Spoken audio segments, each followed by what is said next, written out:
გუშინ გამომძიებელმა ბაინდურაშვილმა დაკითხვის დროს შემომაგველა ესეთი ვერსია ასაფეთქებელ ნივთიერებებთან და აალებად ნივთიერებებთან დაკავშირებით ფონდის კონტექსტში. რაზეც ვუპასუხე და ოქმშიც ასე ჩაიწერა ჩემი პასუხი, რომ ან პროკურატურამ წარმოადგინეთ მტკიცებულება, ან მტენით თქვენს ვერსიებს, ანუ ციტირებ რა პასუხი გავეცი და რა ჩაიწერა ოქმში.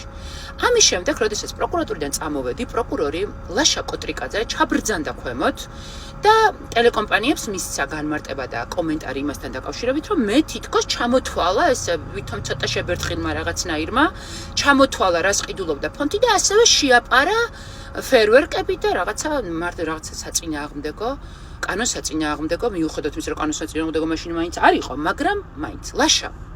მოგმართო პირადად შენ გუშინ გააკეთა განცხადება, რომ მე 1 ლარი ან 1 თეთრი მოკლედ ფონდმა დახარჯა ფინანსური რესურსი ფერვერკებში და მსგავს საჭიროებებში. მე ახლა შენ გპასუხობ, თუ ფონდმა 1 ლარი კი არა, 1 თეთრი მაინც დახარჯა მსგავს საჭიროებებში, ან ნანუკა ჟორჟოლიანმა მისი პირადი 1 ლარი მაინც და თუ ეს სიმართლეა, რასაც შენ ამბობ, მაგ სიმართლით მინდა რომ იხარო, იბედნიერო, დიდხანს იცოცხლო, მინდა რომ შენი სიმართლით იყო ჯანმრთელი, არა მხოლოდ შენ, არამედ ყველა ვინ შენ სახლში ცხოვრობს, რამდენი წლისაც არ უნდა იყოს. ყველა ვინ შენ გიყვარს.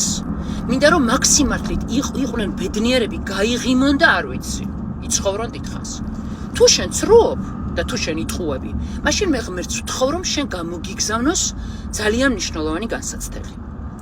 ასევე, როდესაც მე ვამბობ, რომ არც 1 ლარი, არც 1 თეთრი ფონდიდან, არც ფერვერკებში, არც აალებად ნივთიერებებში გადახდილი არ არის, არც ჩემი ჯიბიდან, მე ვამბობ და მე ჩემს თავს უსურვებ, რომ ამ სიმართლით იხაროს ჩემა შუმა მარიამა, ჩემა შუმა საბამ, ჩემა ძმის შუმა ნანუჩიამ, ყველამ ვინც მე მიყვარს.